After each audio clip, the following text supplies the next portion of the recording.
opinions or beliefs expressed on the following program by the host, guests, or callers are not necessarily the opinions of FantasyAccess.com, Media Group Inc. ownership, management, sponsors, or website.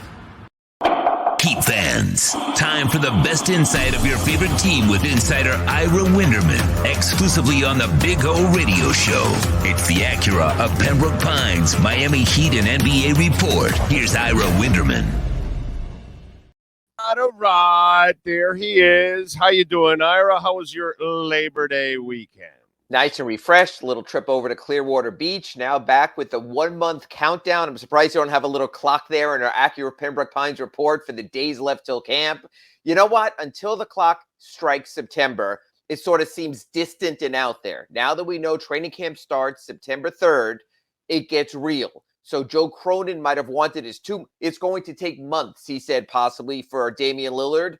Well, Joe Cronin, you've had your months. And now it's time to either act or it's going to get serious. And Big O, I think it's going to get a little bit ugly also. So I am curious to see what happens now. I could see the wheels turning from the agent side with Damian Lillard. He's already posted on social media. I think it's going to be a very interesting 4 weeks leading up to training camp. Now, do you expect them to drag this into training camp, like when everybody fully reports and preseason starts? Or do you think that this is going to get done before the preseason game starts so they don't have that mess there in Portland? Because I'm sure they don't want him reporting. And if he does, it isn't going to be pretty. No, I think it's sort of, stupid is as stupid does. And I understand. And I wrote this in my Ask Ira at sunsentinel.com this morning. Joe Cronin didn't want to make it look like he was taking the first deal available, the earliest deal. He wanted to make it look like he was working the phones. Fine. We spoke to him. I was there in the media room at Vegas Summer League on July 10th when he had his comments, how it might take a while.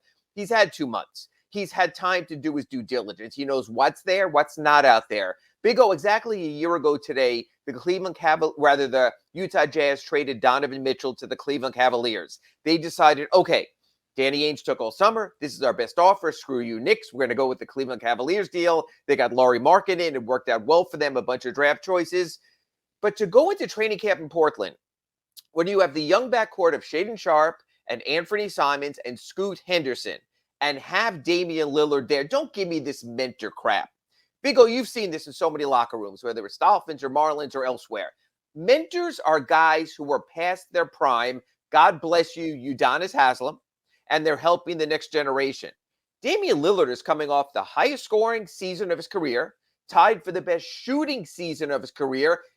He might be a mentor one day, but it won't be while he's 33 years old. It'll be he's 3-4 years in the NBA. Forget mentor. He's one of the best. He's an all-star. NBA. He's an all-star. He's an all-NBA talent. So the young players won't be happy. Dame won't be happy. And I got to ask you this. If you're Chauncey Billups, the coach of the Portland Trail Blazers, the toughest thing in sports, you know this, Big O, is to balance win now and development. And you can say all you want.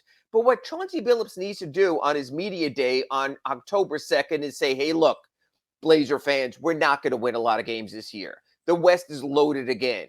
But what we are going to do is give you 3 young guards that are going to show you there is a future way out of this black hole for us right now, or else it gets ugly. So Joe Cronin, you had all summer. We'll pretend you were on the phone talking to everyone, and this is your best deal. Because right now, especially today when I talked to you in our Acura Pembroke Pines report, Nikola Jovic is through to the semifinals of the World Cup.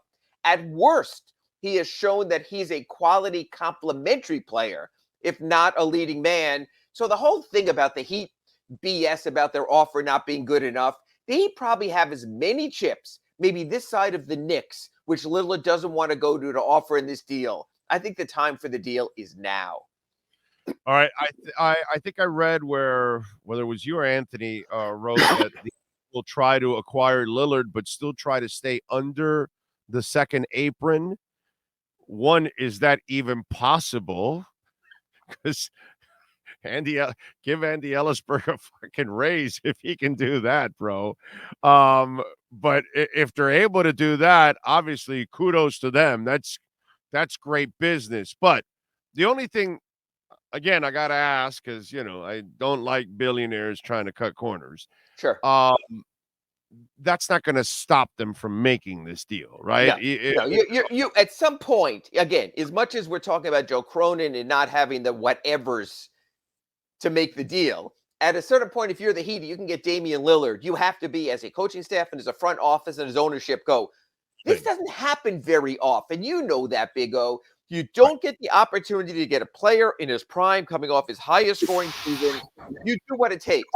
Andy Ellisberg, being the genius that he is, he'll find a way to offload the money. How many times have we seen during a season Beno Udrih goes, okay, I'll take a haircut here. They'll move a player out. They'll move a Dwayne Dedman at the cost of a second-round pick to get off money at KZ Okpala.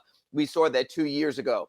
If they send Kyle Lowry's contract and Tyler Hero's contract, the most obvious components here, they'll actually wind up with a lower payroll by taking Damian Lillard if Nurkic isn't included than before the deal. They'll create the breathing room for themselves. You know what? Could also trade out Duncan Robinson, create that breathing room. It's just a matter of what you have left, what you want. And I do think, and I wrote this again today, even though the Heat are at the maximum of 21 players, after a Lillard deal, you'll get more room in the offseason to add another veteran player, to see if Goran Dragic wants to come back to be your reserve point guard. You'll have the opportunity down the road. It, of course, is advantageous for the Heat to get this done as soon as possible, because just like we're talking about Portland wanting to have their table set, I'm sure Eric Spoelstra would love to go into training camp and go, okay, I've devised my new big three approach with Bam, with Jimmy, and with Dame, but now I can also get my complementary components in order as well. So yeah, the timing factor's there for the Heat. They won't be in salary cap or luxury tax prison no matter what happens after this. Andy Ellisberg will take care of that, and also he guarantees you your highest possible tax refund. By the way, does the ownership and front office really take that into account with Spo? Oh, he needs time to adjust. Give me a break.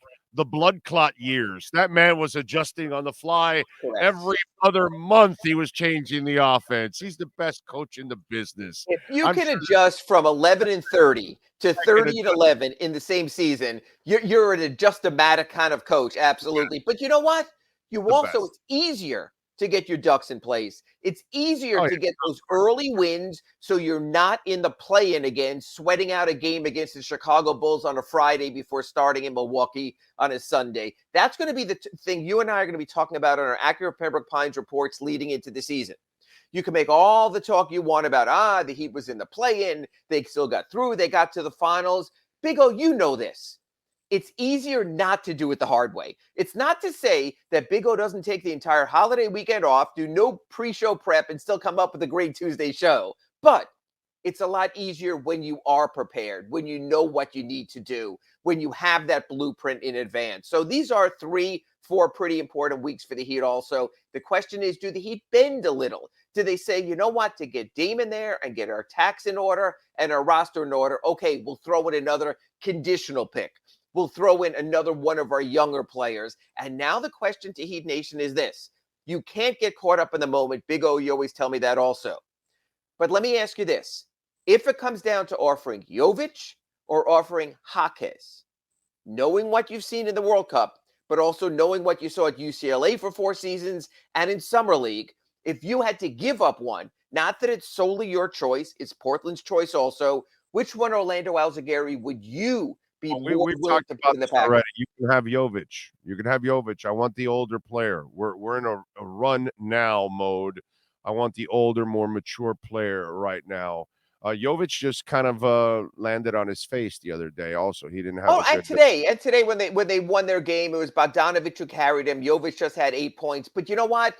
He's a young guy, bro. I don't want to. This is a weird league, dude. Mm-hmm. If you're going to put the weight of the world on a young guy, he's got to be incredibly special. You know, I still remember Kobe missing that shot. And we all kind of, those of us that were following at that moment, we kind of were critical of Phil Jackson for putting the youngster in that position at that moment. We were more critical of Phil, not of Kobe missing, because we looked at it and go, man, he's such a youngin'. Why'd you do that? Now, in hindsight, you kind of figured everything out. Like, that dude's wired for that. So those moments aren't going to weaken him or whatever. It's going to harden a guy like Kobe. So I get it, but it's one of those things. It's weird, if you're a young guy and you're going to be put there, you got to be really, really special. And I can't say that I've seen that from Yovich, but with Jaquez, at least I've watched him for 4 years now at UCLA, and he's already had big moments himself, at UCLA with the tournament and all that kind of stuff. I just feel that the physical part, the mental part, I just think he's ahead of Jovic right now. Plus, he's been playing the American game of basketball now for a while.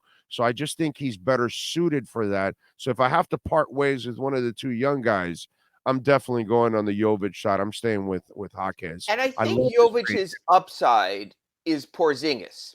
And while Kristaps has had his moments, he's never had playoff success. Whether it was New York, whether it was Dallas, whether it was Washington, now it's with Boston. Maybe he'll show us that on that stage. We haven't seen it.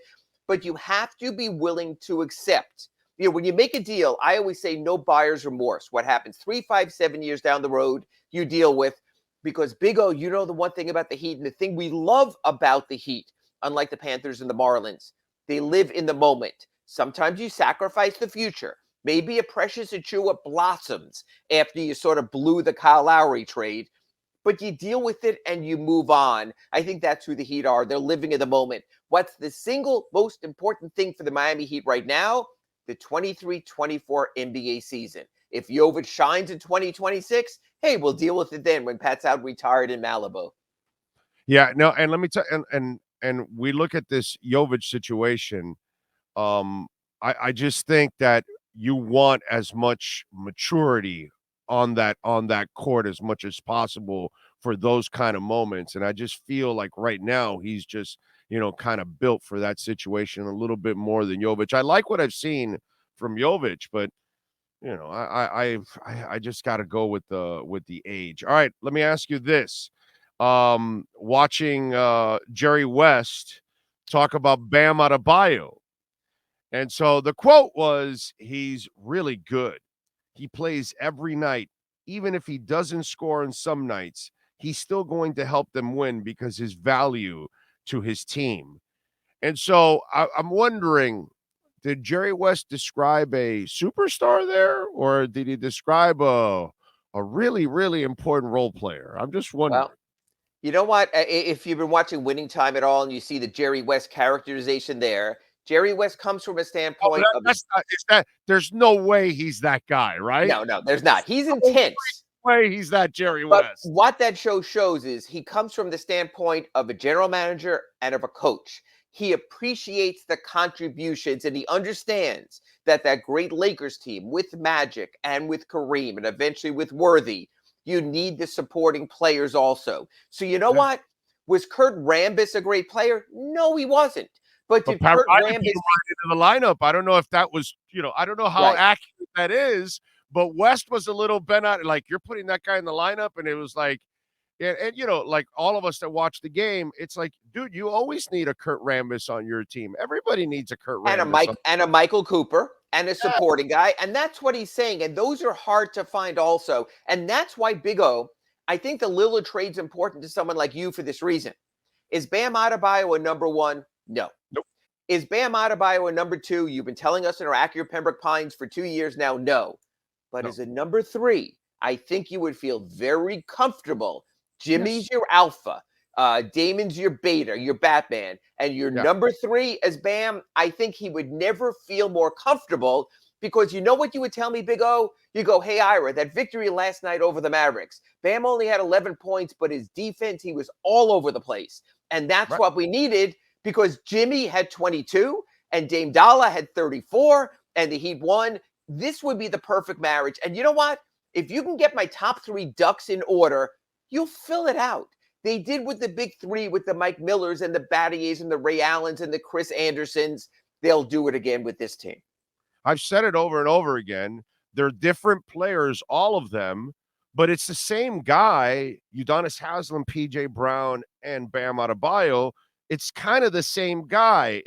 They're not the lead guy, but they are key role players, like super role players. They're like incredibly important to your team. I would even go a little bit higher. And I know Bam is better than those two guys, but Chris still Bosh. Chris scoring. Bosh. Right? No, Chris Bosh is at another level. Chris Bosh can score, dude. But I think that could be Bam's upside. Remember, Chris evolved as a scorer. He took his game to the 3-point line, and he played as a third player. He scored in Toronto. Yes. He wasn't. Yeah, LeBron wasn't a paint guy either, and Spo made him a paint guy, and Bosh wasn't a three, and Spo, because that's Spo, who's a chess player, thinking he plays ahead of everybody else. But I just don't see Bam that way because he doesn't have that offensive game. And we're already deep into his career that, like, when are you going to develop it? It's because I don't know if it's in him to say, this is my shot. This is my shot. This is my shot. And again, this is the part that drives me crazy about Bam. If he wanted to drown you with a 16-footer, he can drown you with a 16-footer, and he doesn't do it. He doesn't even do that. Forget learning three. He could hit a 16-footer all night long. And I think at the right spots with Dame and with Jimmy, he will. I remember that game in San Antonio when Dwayne was out, LeBron was out, and Chris hit the game-winning shot at the end. What I'm saying is Bam can have some moments, doesn't have to have all the moments. So what I'm saying is with Chris Bosh probably only needed 75% of his skills to be the third wheel. Bam probably needs 95% of his skills to be the third wheel, but it would fit in so nicely. And I'm telling you, if you wind up with those three, I don't care if you give me Mo, Larry, and Curly as the bench. They'll be fine in the East. I love it. Look, man, for me, a 1 and a 2 is Zoe and Timmy and Wade and LeBron. And, that's what that to me is what a 1 and a 2 really Wade looks and like. Shaq, It has to be two guys that can carry the team, and one guy takes turns and the other guy. And unfortunately, that's never been Bam. That's not who he is. And to me, it's just because of here. It's not how he's wired. It's not ability. There's nobody will ever convince me that Bam can't be a 3-point shooter and cannot be a 25-point scorer if he felt like it. I mean, if he got it in him, he easily could do it because but I'm going to disagree. And for people who listen, Jay Brown could not be a 25-point scorer. Okay, but I'm going to disagree. Big O just said it's from here, and he pointed to his heart. I'm going to say it's here, and I'm pointing to my head for this reason. Okay. I think Bam wants to do everything he can to win. I think Bam is so cerebral that when he's playing on the elbow and playing in the pick and roll and the dribble handoff, he says to himself, who's better for this shot? Duncan Robinson on the dribble handoff 3 or me taking the 17-footer? So I think Bam almost overthinks the game a little bit, and that holds him back. Not a bad thing because he's a complimentary player, super complimentary role player, as you like to say. But Bam Adebayo, Big O, I think you'd agree with this, would fit in with any team, any system. That's a hell of a luxury. Yeah. Well, because his IQ is at another level. That's why, because he just does it all. You know what I mean? He is a fantastic player. I mean, he's a guy that I would never trade. I would want him on my team. I just don't look at him as my lead guy. I need to go find my 1 and 2, and then, and that would be once you get Lillard, it really settles everything down for this team. I think it really and my God, for Jimmy Butler, that's really who I want Lillard for because he's Atlas all the time. That's Jimmy Butler, Atlas. Right. That probably should be. If they ever make a statue of Jimmy Butler to put outside the arena, it's Jimmy with the world on top of him like Atlas. Basically that's the way they should. And he's the guy that really needs Lillard to take that pressure off. All right, what do you got going on in the Sun Sentinel so folks can check you out? Just posted my story about Nikola Jovic getting to the semifinals of the World Cup. Would love to see Canada win tomorrow because, of course, what we want to see is Jovic versus Kelly Olynyk for a chance to play for the gold medal. I love that the kids getting the experience. Some people are saying, hey, Ira, only 3 weeks between the end of this and training camp. You and I spoke about it last week in our Acura Pembroke Pines report. Any experience in big-time games that Nikola Jovic can get after appearing in only 12 NBA regular season games last season is meaningful. So I'm really looking forward to seeing what happens in that semifinal game on Friday. He'll play at least for a medal on Saturday or Sunday before starting his way home. So we've been chronicling his trip across the entire way there. So I really am curious to see what happens. And in my Ask Ira today at sunsentinel.com, while we spoke about at the top here of our Acura Pembroke Pines report, Joe Cronin, you've had your 2 months. You said this might take months. It has been months. Now, blank or get off the pot. You know what you have. The world's not changing. A year ago, Donovan Mitchell got traded a year ago today. Get this done. Show that you are a general manager who can be decisive. Those are the guys who win in this league. Yeah. By the way, I don't know how caught up you are with Showtime because I'm caught up now in the second season. I don't know if you are, but just I don't know how accurate it all is. But I got to say, I do like Adrian Brody in the Pat Riley role. Oh, he's fantastic. Pat has said he hasn't watched it and won't watch it. But Big O, I don't find that believable for this reason. If there was a fictitious, based on true story of the Orlando Alzugaray story, going back to when you were on the end of the AM dial all those years, how the hell can you tell me I'm not watching that, Ira? That's all fictitious BS. I am sure Pat Riley is taking a peek. It's not the most flattering portrayal, but you know what? I've always felt Pat was a ruthless SOB. So it doesn't surprise me they chose that portrayal. And it's kind of interesting now because you know this, Big O, as you get older, we have kids and we have grandkids, you get there. We are now getting grandfatherly Pat Riley. I got to tell you, SOB Pat Riley we're seeing on Showtime right now would be treating Jimmy Butler, even in victory, differently. What do you mean you're staying at your own place, not at the team hotel? What do you mean you're not coming in for shoot-around today? It's a different world. It's a kinder, gentler Pat Riley now than obviously we're seeing Adrian Brody do. But, man, you watch it that. He has the mannerisms down, as does Spo, and everyone who's followed Pat. Kind of scary. Yeah. I thought Brody has done an awesome job. Yes, I agree. It's been entertaining. All right, follow him on Twitter at Ira Heatbeat. Ira, as always, thank you for taking some time. We will catch up next week, my friend. Appreciate it. We'll talk about hopefully the Lillard trade being done. Thanks, Big O. You know it. I hope so. Can't wait. Be good, Ira. Thank you very much. There we go. Ira Winderman.